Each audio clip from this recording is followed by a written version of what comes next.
Bashkë me një grup shokësh, Adem Jashari, që nga viti 1992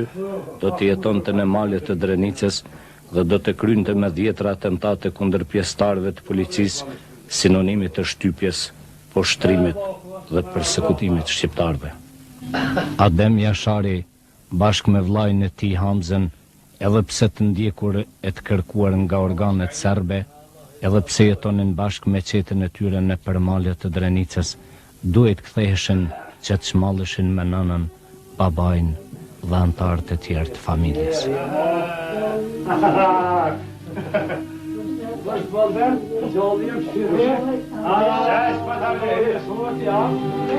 Dhe nëna do t'ulej